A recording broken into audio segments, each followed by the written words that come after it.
Sir पीछे देखो sir, छोड़ दो उधर देखो सर। सर बैठा दो, सर बिठा दो, एक बार बिठा दो, बिठा दो सर। अभी एक बार खिला दो सर, साफ हो गया, एक बार फिर खिला दो।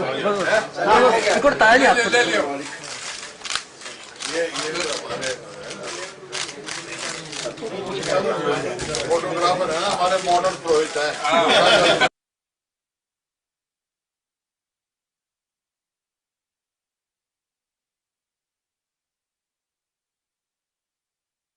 खासतौर से हमारे जो हरियाणा प्रदेश कांग्रेस कमेटी के सम्मानित नवनियुक्त अध्यक्ष पूर्व विधायक माननीय श्री उदय भान जी का, यहाँ पर उपस्थित हमारे कांग्रेस विधानमंडल दल के विधानसभा के अध्यक्ष पूर्व मुख्यमंत्री आदरणीय भूपेंद्र सिंह हुड्डा साहब, यहाँ पर उपस्थित हमारे CWC के सम्मानित सदस्य और राज्यसभा के सदस्य भाई दीपेंद्र हुड्डा जी, यहाँ पर उपस्थित हमारे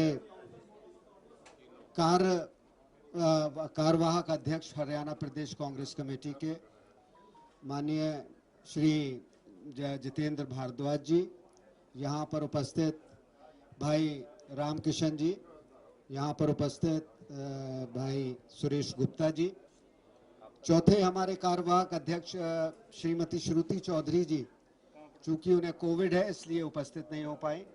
यहाँ पर उपस्थित हमारे डिप्टी लीडर कांग्रेस दल के विधानसभा के भाई आफ्ताब अहमद साहब, यहाँ पर उपस्थित समस्त हमारे विधायकगण और समस्त फ्रंटल ऑर्गेनाइजेशंस के प्रदेश के सम्मानित अध्यक्षगण।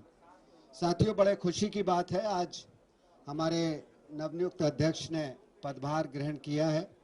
विलंब हुआ आप लोगों के बीच में आने में, उसके लिए हम सब लोग क्षमा प्रार्थी हैं, पर लेकिन आप समझ सकते हैं जो उत्साह आज हरियाणा की जनता ने और कांग्रेस जनों ने इनका अभूतपूर्व स्वागत किया, वो सराहनीय है और एक संदेश है विपक्षी दलों को और जो लोग खासतौर से सत्ता में बैठे हैं कि जनता उनसे विमुख हो रही है और जनता में बहुत उत्साह है इस बात को लेकर कि किस तरीके से इस सरकार को जल्द से जल्द उखाड़ कर फेंका जाए। मैं आप लोगों से यही अनुरोध करना चाहता हूं कि आप लोगों का सहयोग हमारे नवनियुक्त अध्यक्ष को मिलना चाहिए और मैं आश्वस्त इनकी तरफ से करना चाहता हूं। और जितने हमारे ये कार्यवाहक अध्यक्ष हैं यहाँ पर उपस्थित हैं, जितने विधायकगण हैं, कांग्रेस के जितने शीर्ष नेतागण हैं, हमारा ये प्रयास रहेगा पूर्ण रूप से जनता की आवाज को, जनता की समस्याओं को और जो कांग्रेस का संदेश है, हमारी राष्ट्रीय अध्यक्षा श्रीमती सोनिया गांधी का जो संदेश है, हमारे नेता श्री राहुल गांधी जी का जो संदेश है, वो हम जन जन तक पहुंचाएं। और इस सरकार की विफलताएं, आज क्या कारण है कि इस प्रदेश में बेरोजगारी एक रिकॉर्ड में है। पूरे हिंदुस्तान भारतवर्ष में अगर आप आंकड़े उठाकर देखेंगे तो हरियाणा में सबसे ज्यादा रिकॉर्ड स्तर पर है। आज नौजवान अपने आप को ठगा सा महसूस कर रहा है। नौजवान आज सड़क से दर की ठोकरें खा रहा है। और चाहे वो महंगाई की बात हो, चाहे आपने देखे कितने घोटाले हुए, पेपर लीक के कितने मामले स्टेट पब्लिक सर्विस कमीशन के आए, पर उस पर जो कार्रवाई होनी चाहिए थी, ठोस कार्रवाई, वो नहीं इस सरकार ने की। और इसके बावजूद अपने आप ही ये लोग अपनी पीठ थपथपा रहे हैं अपने कार्यों को लेकर। तो मैं इतना ही आज आप लोगों को, ये एक आगाज है, आज ये आगाज है और मुझे पूर्ण रूप से विश्वास है कि हम और हमारे कांग्रेस नेतागण, संगठन जो है तीव्र गति से दौड़ेगा और पूर्ण रूप से जनता के प्रति समर्पित होकर संघर्ष करेगा। यही मेरा, और मैं अपेक्षा करता हूं कि ये टीम जो है, हमारे जो चारों कार्यवाहक अध्यक्ष और अध्यक्षगण पूरे समन्वय के साथ, चाहे वो कांग्रेस विधानसभा के हमारे दल के नेता हों, पूर्व मुख्यमंत्री भूपेंद्र सिंह हुड्डा जी और जितने भी यहाँ पर नेतागण हैं, आपस में एक समन्वय बनाते हुए हम लोग कार्य करेंगे और जनता की अपेक्षा के अनुरूप और हमारी पार्टी की जो हमसे अपेक्षा है उसके अनुरूप हम लोग कार्य करेंगे। आप सबका बहुत बहुत धन्यवाद, आभार। माननीय अखिल भारतीय कांग्रेस कमेटी के जो हमारे हरियाणा के इंचार्ज हैं विवेक बंसल जी, और हरियाणा प्रदेश कांग्रेस कमेटी के जिन्होंने अभी अभी कार्यभार संभाला है भाई उदयभान जी, और तीनों ये कार्यवाहक जो हमारे अध्यक्ष बने हैं जितेंद्र जी, सुरेश जी और रामकिशन जी, और हरियाणा प्रदेश कांग्रेस कमेटी के पूर्व अध्यक्ष चौधरी धर्मपाल मलिक जी, पूर्व विधानसभा के अध्यक्ष मंत्री भी रहे और इन एलओ के सीनियर अध्यक्ष भी रहे बहुत साल, आज हमारे वरिष्ठ नेता है अशोक अरोड़ा जी, और पूर्व स्पीकर हमारे रहे पंडित कुलदीप शर्मा जी, और सभी हमारे दीपेंद्र जी सांसद हमारे, और जितने मेरे साथी विधायक हैं आपके सामने, जब सभी मेरे साथी विधायकगण तथा उपस्थित सभी पत्रकार बंधु साथियों, जैसा विवेक जी ने कहा आने में बहुत देर हुई, बावजूद हमारे प्रयास के हमने कहीं रास्ते में रुके भी नहीं। सवेरे 8:30 बजे करीब घर से निकले, 9 बजे 9:30 बजे दिल्ली से निकल गए थे, दिल्ली पार कर गए थे, और जब से लेकर लगातार आ रहे हैं। और मेरा भी राजनीति में बहुत समय रहा है, तो सारा जीवन राजनीति में गया है। जो उत्साह, जो जोश आज मैंने कार्यकर्ताओं में देखा है वो शायद ही कभी देखने को मिलेगा।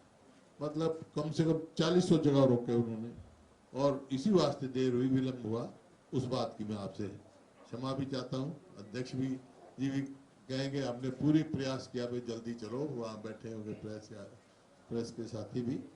लेकिन सबसे पहले तो मैं हार्दिक बधाई अध्यक्ष जी को और जो कार्यवाहक अध्यक्ष हमारे बने हैं उनको देना चाहता हूं, और सोनिया गांधी जी का जिन्होंने विश्वास रखा है, और हमारे नेतृत्व का, राहुल जी का, उनका आभार व्यक्त करते हुए ये कहता हूं जिस विश्वास से इनको बनाया है और साथियों को बनाया है उनके विश्वास पर पूरा खरा उतरेंगे। और जो आज देखा था, जो जोश देखा, उसका कारण एक और समझता हूं मैं, मुख्य कारण भी ये है कि जो मौजूदा सरकार है बीजेपी और जेजेपी की, उससे हर वर्ग उससे विमुख हो चुका है, चाहे वो किसान है, चाहे मजदूर है, चाहे व्यापारी है, चाहे कर्मचारी है, चाहे शहरी है, चाहे ग्रामीण है, और विकल्प के रूप में केवल कांग्रेस को देखा। इस वास्ते बड़ा भारी जोश था, और अब जो है आगे जल्दी संगठन हमारा मजबूत बनेगा, और संगठन बनेगा, और जो है पूरे हरियाणा में जो इस सरकार की गलत नीतियां हैं, जो आज महंगाई में नंबर 1 हो गया हरियाणा, बेरोजगारी में 1 नंबर 1 हो गया, अपराध में हो गया, आज तक मतलब किसानों के गन्ने की पेमेंट नहीं मिली, मैं अखबार में पढ़ रहा था, भ्रष्टाचार में सारी सीमाएं लान चुके हैं। और आपने देखा चाहे वो एसएस कमीशन हो, चाहे एचपीएससी हो, रोज घोटाले निकालते हैं, घोटाले पे घोटाला, घोटाले पे घोटाला, कभी खाद का घोटाला, कभी रजिस्ट्री का घोटाला, कभी शराब का घोटाला, कभी नौकरी का घोटाला। आज भी पेपर कैंसिल हुए जो डॉक्टरों के में पढ़ रहा था, रोज का काम है। लाखों जो है अभी पोस्ट खाली पड़ी, लेकिन ये नौकरी नहीं देती, तो हटाने का तो काम किया है इन्होंने। देखो, 2 बातों में जब कांग्रेस की सरकार थी, 2 मुख्य बात थी, एक तो ये 3, एक तो बिजली की कमी पूरी की थी हमने, 2005 से पहले बिजली की बड़ी भारी कमी थी, क्षमता भी नहीं थी हरियाणा की, और 2014 में बिजली जो है सरप्लस छोड़ के गए थे। आज इस सरकार की नाकामी की वजह से इतना संकट बिजली का सहना पड़ रहा है। दूसरा, ये हरियाणा को शिक्षा हब बनाने का काम किया था, हमारे बच्चे बाहर पढ़ने जाते थे, आप देखो कितनी यूनिवर्सिटी हमने बनाई, मेडिकल कॉलेज बनाए। इस सरकार ने आगे कुछ नहीं किया, बल्कि परिस्थिति ये हुई है, स्कूल में जाओ तो मास्टर नहीं, अस्पताल में जाओ तो डॉक्टर नहीं, सरकारी दफ्तर में चला जाओ तो कर्मचारी नहीं मिलता, तो हड़ताल में बैठे रहते हैं, दफ्तर में नहीं मिलता कोई। और भाई कहीं विकास के लिए पैसा मांगने चले जाओ तो खजाना खाली, कर्जा ले रहे हैं। तो ये परिस्थिति है कि आप बेरोजगारी देख लो, उसमें आपका भ्रष्टाचार देख लो, किसी भी हालात में देख लो, बिजली की कितनी कमी हो रही है। तो हमने बिजली की कमी की को छोड़ दी थी, शिक्षा बनाया था, और खेलों का पूरे देश में नहीं विदेशों तक हरियाणा का नाम प्रसिद्ध हुआ था। जो खेल नीति बनाई थी उसमें भी खिलाड़ियों को लाभ नहीं मिल रहा, उसमें भी जो है सरकार ने कोई उल्टा ही काम किया, कोई उनके हित का नहीं किया। तो इस प्रकार से जो प्रदेश खेल में, पढ़ाई में, बिजली में, प्रति व्यक्ति आय में, प्रति व्यक्ति निवेश में नंबर 1 था 2014 में, आज अपने स्थान से बहुत फिसल गया। इस वास्ते सरकार से सारे वर्ग विमुख हो चुके हैं और नॉन परफॉर्मिंग गवर्नमेंट सिद्ध हो चुकी है। तो आज सब कांग्रेस सबसे ज्यादा मेरे को जो महसूस हुआ, जैसे मैंने कहा, तजर्बा ये है कि आप लोग भी सवाल पूछते हो कांग्रेस में ये गुट वो गुट वो गुट, कुछ नहीं, कार्यकर्ताओं में कोई गुट नजर नहीं आया। मेरे पूरी कांग्रेस के एक हो गए सब कांग्रेस प्रदेश के कार्यकर्ता, और एक शक्ति, नई शक्ति बन के उभर रहे हैं। ये आज और इनके साथ मिलकर, उदयवान जी के साथ और साथियों के साथ मिलकर, हमारे जितने साथी विधायकगण हैं, हम मिलकर संगठन भी मजबूत बनाएंगे और इस सरकार को भी चलता करने का काम करेंगे। बहुत बहुत धन्यवाद। जय। अब मैं अध्यक्ष जी से निवेदन करता हूँ। हमारे हरियाणा प्रदेश कांग्रेस कमेटी के ऑल इंडिया कांग्रेस कमेटी की तरफ से प्रभारी परम आदरणीय श्री विवेक बंसल जी, हमारे बहुत ही सम्माननीय नेता प्रतिपक्ष पूर्व मुख्यमंत्री आदरणीय चौधरी भूपेंद्र सिंह हुड्डा जी, हमारे बहुत ही जुझारू एमपी श्री दीपेंद्र हुड्डा जी, हमारे पूर्व कांग्रेस पार्टी के प्रदेश अध्यक्ष आदरणीय श्री धर्मपाल मलिक जी, मेरे साथी जो वर्किंग प्रेसिडेंट के रूप में नेतृत्व ने हमें दिए हैं, आदरणीय पंडित जितेंद्र भारद्वाज जी, श्री रामकिशन जी, श्री सुरेश गुप्ता जी, हमारे साथी सभी सम्मानित विधायकगण, पूर्व विधायकगण, पूर्व हमारे स्पीकर साहिबान, अन्य मेरे सभी साथीगण और सम्मानित सभी मीडिया के साथी, अभी काफी विस्तार के साथ में बंसल साहब ने और हुड्डा साहब ने आपके समक्ष सारी बातें रखी हैं। आज का जो माहौल था पूरे हरियाणा प्रदेश के अंदर, हम 8:30 बजे चले और 7:45 बजे यहाँ आकर के पहुंचे। 11 घंटे से अधिक समय, जो 4 घंटे का समय लगना चाहिए था, उसमें 11 घंटे से अधिक समय हमें यहाँ पहुंचने में लगा। और उसका कारण यही था कि लगभग 40 जगह बहुत भीषण गर्मी में 46-47 डिग्री टेम्परेचर में, और एक साथ मौसम ने करवट बदली, इंद्र देवता भी प्रसन्न हुए और उन्होंने भी हमारे ऊपर मेहर की। नहीं बढ़िया। और जो जगह जगह जो जोश और उत्साह, और खास करके यूथ में, जो आज जो मैंने देखा सड़क पर, और सभी पूरी कांग्रेस सभी जगह बहुत भारी संख्या में सभी हमारे साथी पहुंचे। और ये आज का ये शो ये संकेत दे रहा है कि ये सरकार पूरी तरह से विफल हो चुकी है। इनके नीतियों से, इनके कार्यों से जनता बेहद अपने आप को प्रताड़ित महसूस कर रही है। इस सरकार की गलत नीतियों को देखते हुए जो आज जो पूरे प्रदेश के अंदर जिस तरह से महंगाई का है, कोई ऐसी चीज नहीं है, चाहे डीजल, पेट्रोल, सीएनजी, पीएनजी, रसोई गैस, साथ में चाहे कोई फूड प्रोडक्ट हो, सब्जी, दाल, तेल वगैरह, कोई मकान बनाए तो ईंट, रोडी, सीमेंट, क्रशर, सारा लोहा, कोई वुड वर्क, कोई ग्लास वर्क, सब के सब डौड़े और दुगने दाम पहुंच चुके हैं। उसी तरह जो बेरोजगारी है, हर तीसरा आदमी आज तीसरा हमारा युवक आज बेरोजगार घूम रहा है। पूरा जो हरियाणा हिंदुस्तान के अंदर आज बेरोजगारी में नंबर 1 है। जो पहले प्रति व्यक्ति आय में, प्रति व्यक्ति निवेश में, डेवलपमेंट में, इतना जो विकास के रास्ते पर था, आज उल्टा जा रहा है। आज कर्जा कहाँ है? जो 60,000 करोड़ का कर्जा था 2014 तक, वह 3 लाख करोड़ के लगभग पहुंच गया और कोई बड़ा काम नहीं किया। हुड्डा साहब ने 4 बड़े प्रोजेक्ट लगाए थे बिजली के, झाड़ली में, खानपुर में, खेदड़ में, यमुनानगर में 2 यूनिट पानीपत की भी चालू की, और उसका परिणाम यह था कि सरप्लस बिजली हरियाणा में हो गई। और 2008 में अदानी से ग्रुप से समझौता किया कि 25 वर्ष तक 2 रुपये 94 पैसे प्रति यूनिट के हिसाब से 25 वर्ष तक वो निरंतर सप्लाई देगा। लेकिन पिछले 6 महीने से अदानी ने सप्लाई रोक रखी है और 6.25 रुपये प्रति यूनिट मांग।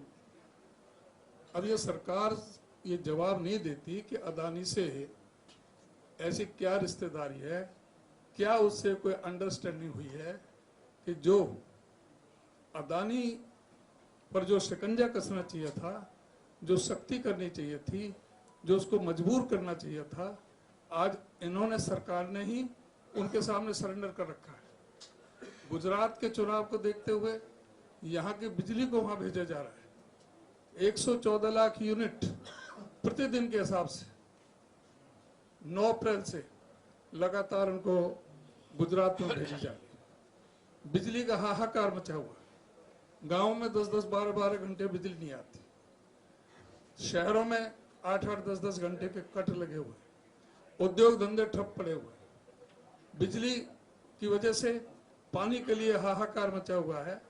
पूरा प्रदेश में इस सरकार को तुरंत उखाड़ फेंकने के लिए लोग बिल्कुल तत्पर बैठे हैं। आज पूरी तरह से हमारा विश्वास है कि इस सरकार को हम सब मिलकर के इनका बेनकाब करेंगे, इनका चेहरा बेनकाब करेंगे और सड़क से लेकर के अपने विधानसभा और संसद तक पूरी जो जनता की जो जन समस्या हैं उनको रखते हुए इनका चेहरा बेनकाब करेंगे। और पूरा भरोसा है कि 24 में हम 3/4 बहुमत से कांग्रेस पार्टी की सरकार बनाएंगे और पूरा लोकसभा की 10 के 10 सीटें हमें विजय श्री मिलेगी, क्योंकि आज हम सब एकजुट हैं और कहीं किसी तरह की कोई कमी नहीं है। तो एक बार मैं पुनः आप सबका बहुत धन्यवाद करता हूं और आपसे माफ़ी चाहता हूं कि आपके बीच में हम लेट हुए। उसके लिए मैं आप सबसे क्षमा प्रार्थी हूं। आप सभी का बहुत धन्यवाद। कोई क्वेश्चन पूछेंगे अभी? ये सवाल नहीं, अभी सब तो कोई एनी क्वेश्चन? 1 क्वेश्चन, एक आदमी का, 1 पर्सन। आज जो जैसे आपने कहा बहुत बड़ा स्वागत हुआ, तो ये कि भी इस सरकार से लोग विमुख हैं इसलिए स्वागत हुआ ज़्यादा, एक तो ये कहा गया आपने। दूसरा, कहीं पुराने वाले अध्यक्ष को हट के जो नए अध्यक्ष की नियुक्ति हुई है तो उसका भी उत्साह है ज़्यादा इसके पीछे, क्योंकि बार बार कहे जा रहे हैं कि अब सब एक हैं, अब सब एक हैं। तो पहले क्या था? पहले भी एक थे। तो उत्साह क्यों है? उत्साह सरकार से विमुख हो गए हैं और नया संगठन बन, क्योंकि संगठन में देखो 7 साल तक ब्लॉक का नहीं था, जिला नहीं था, अब हमारे चुनाव हो रहे हैं, मजबूत संगठन बनेगा, मजबूत टीम। इलेक्शन जो प्रोग्राम है पूरा जो हमारी पार्टी का, उसके अनुरूप ही अभी 7 तारीख की हमने DROs की मीटिंग बुला रखी है। फिर 11 तारीख को हमने 7 तारीख को DROs की मीटिंग बुला रखी है। फिर 11 को हम जल्दी ही BROs की मीटिंग बुला रहे हैं। बहुत जल्दी आप देखेंगे कि जो हमारा शेड्यूल प्रोग्राम जो पार्टी की तरफ से दिया गया है, बहुत जल्दी जिले का संगठन, ब्लॉक का संगठन और यहाँ तक कि बूथ का भी संगठन बहुत जल्दी आप देखेंगे। और सारे जो और भी जो, हाँ, जुलाई 3 महीने के अंदर, लगभग 3 महीने के अंदर सारा ये इस पर कार्रवाई हो जाएगी। पंचायत चुनाव पे हाईकोर्ट में जो रोक लगी थी वो हटा दी गई है। है। पंचायत चुनाव पे हाईकोर्ट ने रोक लगा रखी थी, वो हटा दी गई है। लोकल बॉडीज को लेकर 10 तारीख को है। तो पार्टी का क्या फैसला रहेगा, सिंबल पे चुनाव लड़े जाएंगे या नहीं? देखिए, उस पर हम सब लोगों ने पहले भी इस पर बैठक की थी और जो भी हम सब लोग पुनः उस पर, अब चूंकि ये निर्णय अभी आया है, इसके पश्चात हम सब लोग मंत्रणा करेंगे, जो शीर्ष नेतृत्व है, यहाँ अध्यक्ष जी हैं और सब लोग CWC के सदस्यगण, और उसके बाद सबकी जो आम राय होगी, जो जिस तरीके से होते आ रहे हैं या उसके अनुरूप या जैसे भी जो संरचना बनेगी, जो सबकी पहले तो फैसला था हमारा कि कॉरपोरेशन के तो हम इलेक्शन सिंपल पे लड़ रहे थे, पहले से फैसला है। बाकी म्युनिसिपल पार्टी म्युनिसिपल काउंसिल्स का हम फैसला करेंगे, जैसा इन्होंने कहा। जिला परिषद वाला तो नहीं केस पे लड़ना?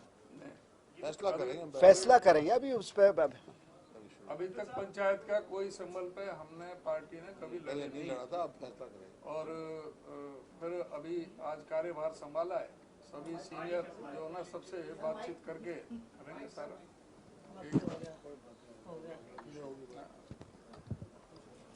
जैसा कि अभी हुड्डा साहब ने बताया, ये पंचायत का चुनाव, जिला परिषद का, कभी भी हमारी पार्टी ने सिंबल पर अभी नहीं लड़ा है। अब इस बारे में जो आप कह रहे हैं, ये और भी तरफ से बातें उठी हैं, तो इस पर मंथन करेंगे, विचार करेंगे जो सीनियर लोगों के साथ। और नगर पालिका का जो मैटर है, नगर निगम के चुनाव तो सिंबल पर कराते हैं और नगर पालिका नगर परिषद के बारे में अभी फैसला लेंगे। आप कह रहे हैं कि आज आपके अध्यक्ष की ताजपोशी उत्साह है लोगों में और सरकार को बुखार फेंकने का आपने उत्साह देखा है, लेकिन वो उत्साह आपकी पार्टी के बाकी नेताओं में नहीं है क्या? किरण चौधरी, रणदीप सुरजेवाला, कुलदीप बिश्नोई, कैप्टन अजय यादव, कहाँ ऐसराज वो क्यों नहीं, कुंडली से लेकर चंडीगढ़ तक कहीं भी नहीं दिखी? देखिए, उस पर आंशिक रूप से उत्तर माननीय हुड्डा जी ने दिया, और मैं जहाँ तक आपने नेतागणों की अनुपस्थिति के लिए कहा, किरण जी को भी कोविड हो गया है, कैप्टन अजय यादव का पूर्ण से कार्यक्रम लगा हुआ था, चूंकि वो OBC के चेयरमैन है, उस वजह से रणदीप जी जो हैं, जो चिंतन शिविर को लेके उनका भी कार्यक्रम लगा हुआ था।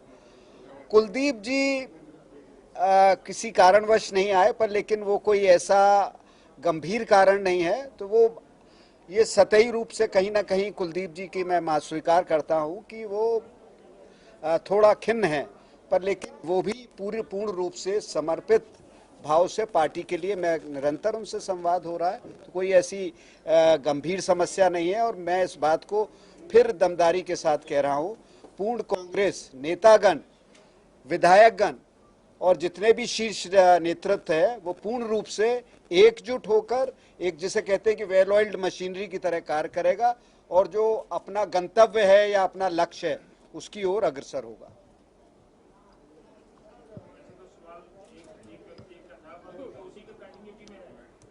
अब यूं तो सिलसिला बड़ा लंबा चल जाए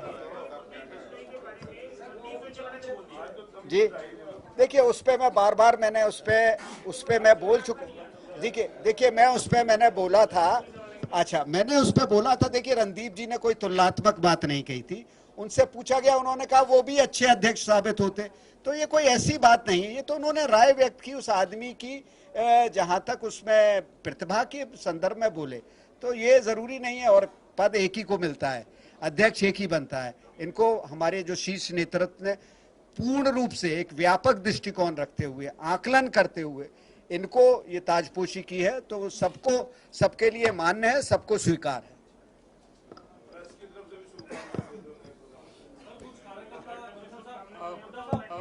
आप सारे मीडिया का बहुत सहयोग की आवश्यकता है।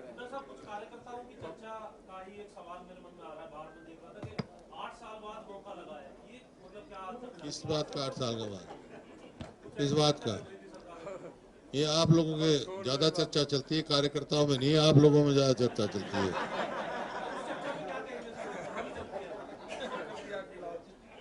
मीडिया में ज्यादा चर्चा चलती है। क्यों? आपको भी तो कुछ ना कुछ करना है ना,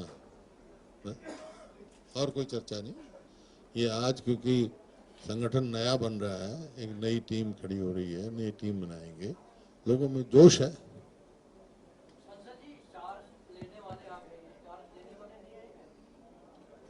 देखिए वो आई थी यहाँ, ये आप लोगों के भी संज्ञान में होगा, काफी देर वो इंतजार करके यहाँ से गई, क्योंकि ये कार्यक्रम में बहुत ज्यादा 1-1.5 घंटे का तो विलम्ब चल जाता है, 3-4 घंटे, और इसमें इनका कोई मतलब इनके सामने दुश्वारी थी, कार्यकर्ताओं का जोश था, जनता का उत्साह था, तो उनको फ्लाइट से वापस जाना था, तो ये कारण था। तो उन्होंने पूर्ण रूप से, और जो निवर्तमान अध्यक्ष की गरिमा होनी चाहिए उसको रखते हुए उन्होंने पूर्ण रूप से पूर्ण सहयोग का इन्हें आश्वासन भी दिया और अपनी उपस्थिति दर्ज कराई। बेरोजगारी की समस्या बहुत गंभीर है। दिवाली में एक लड़के ने जो आर्मी की तैयारी करता था उसने सुसाइड कर लिया। ये आंकड़े आए नए अभी एक दिन पहले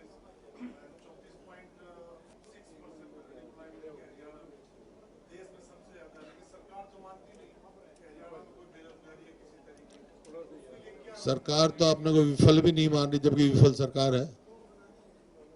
लेकिन जो आंकड़े आए हैं वो तथ्य है, सीएमआई के आंकड़े हैं। आप जो कह रहे हैं, सरकार कहेगी सीएमआई के आंकड़े हम नहीं मानते, लेकिन उत्तर प्रदेश में जब चुनाव हुआ तो सीएमआई आंकड़ों की एडवर्टीजमेंट कर रहे थे, उसके आधार पे वो मान रहे थे। दौरे पैमाने नहीं हो सकते ना। ये हकीकत है कि आज अनएम्प्लॉयमेंट में हरियाणा सबसे ज्यादा है। रोज देख लें आप, रोज देख रहे हैं कितने लोगों का रोजगार छिन गया है, आपके अखबारों में आता है रोज। वो शेड्यूल बना हुआ है, शेड्यूल बना हुआ है, ब्लॉक के कब इलेक्शन में, कब ये जिले के होंगे, सब पूरा।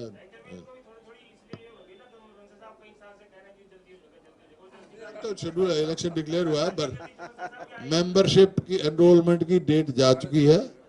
अब जो है चुनाव की प्रक्रिया शुरू होगी, एक प्रोसेस है, प्रोसेस है। 3 महीने में तो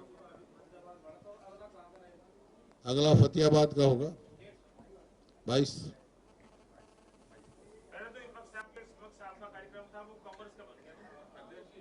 अध्यक्ष भी साथ थे, फरीदाबाद में भी थे। नहीं लेजिस्लेचर पार्टी का था। नहीं प्लीज, अरे आपने तो अपना कोटा जरूरत से ज्यादा पार कर दिया, आपको एक की बजाय आपने 4 पाया। कोई नहीं, ये तो इसकी मजबूरी है, ये नहीं मानते, कहते कुछ है करते कुछ। एक का सवाल करके 4 पूछ रहे। पूछो, 5 पूछो, 10 पूछो, कोई मेरे को जल्दी नहीं है। लेकिन आप भी थक गए, हम भी सुबह से चले हुए हैं। सवाल एक पूछो तो अच्छा, अच्छी तरह देंगे। बाकी विपक्ष आपके समक्ष जो है वो अपना सीएलपी का था, लेजिस्लेचर पार्टी का प्रोग्राम था, और उसमें सारी पार्टी वो थी। अब पूरी पार्टी दस जाए, फरीदाबाद में किया, हमारे अध्यक्ष भी थे, हम भी होंगे, सब पार्टी एक होकर आगे जाएगी। पहले भी एक थी, कोई दिक्कत वाली बात नहीं।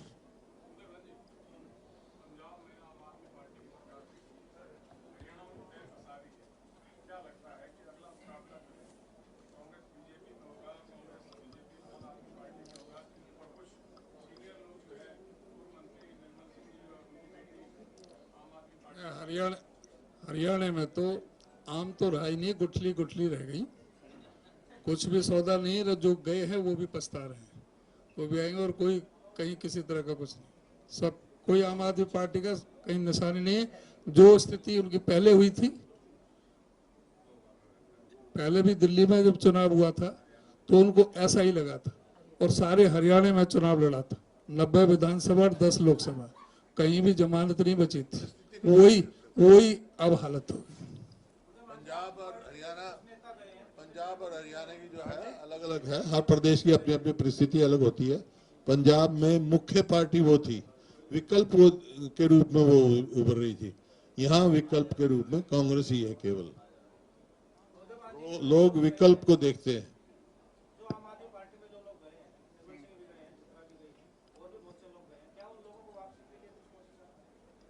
नहीं, जो हमारे साथ आना चाहेंगे उनको आएंगे, उनको पता है हमारे प्रोग्राम पॉलिसी, जब वहां कुछ सौदा नहीं मिलेगा तो अपना पाएंगे।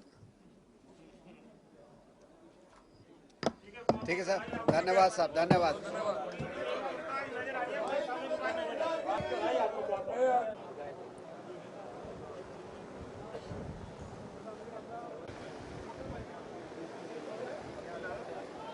विधायक होते हैं वो मत बोले चले